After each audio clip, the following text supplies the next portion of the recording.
সাম্প্রতিক সময়ে প্রায় শোনা যায় ধর্ষণের ঘটনা। ধর্ষণের প্রতিবাদে কঠোর শাস্তির দাবিতে দেশজুড়ে ছাত্র সমাজ ও সচেতন নাগরিকের বিভিন্ন আন্দোলন ও বিক্ষোভ লক্ষ্য করা যায় প্রায়ই, কিন্তু তবুও ঘটছে এ ধরনের ধর্ষণের ঘটনা। তবে এবার ঘটেছে ব্যতিক্রমধর্মী ধর্ষণের ঘটনা। 1 মে 2025 তারিখে রংপুরের পীরগাছা থানায় গৃহপালিত মুরগিকে ধর্ষণের অভিযোগ উঠে এসেছে।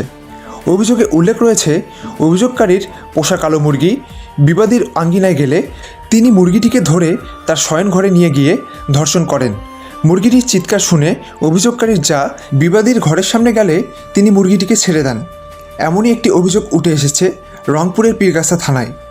এই অভিযোগটির কতটুকু সত্যতা রয়েছে এ সম্পর্কে পীরগাছা থানার অফিসার ইনচার্জের নিকট জানতে চাওয়া হলে তিনি বলেন, অফিসার ইনচার্জ পীরগাছা থানা থেকে বলছেন?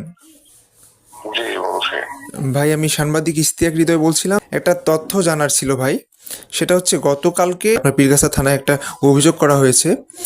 সেখানে অভিযোগকারী ছিলেন হচ্ছে হোসনে আরা বেগম, স্বামী জাহিদুল ইসলাম, পবিত্র ঝাড়, ফরিঙ্গাপাড়া, পীরগাছা, রংপুর। তো ওখানে উল্লেখিত ছিল যে একটা মুরগিকে ধর্ষণ করা মানে কেন্দ্র করে একটা অভিযোগ আর কি। তো এই বিষয়ে আপনি কোনো অবগত আছেন কিনা? এই ধরনের কোনো অভিযোগ হয়েছে কিনা আসলে থানায়? জি এই ধরনের অভিযোগ হয়েছে? জি। ও আচ্ছা, বিষয়টা কি তদন্ত করা হয়েছিল ভাই? না, ওটা কালকে আসছে, আজকে করবে তবে। ও, আজকে তদন্ত করা হবে। এটা কেউ হয়তো ফাজলামি করে বা কোনোভাবে হয়তো এটা কোনো জায়গায় দিয়েছে, দিয়ে ইয়ে করছে।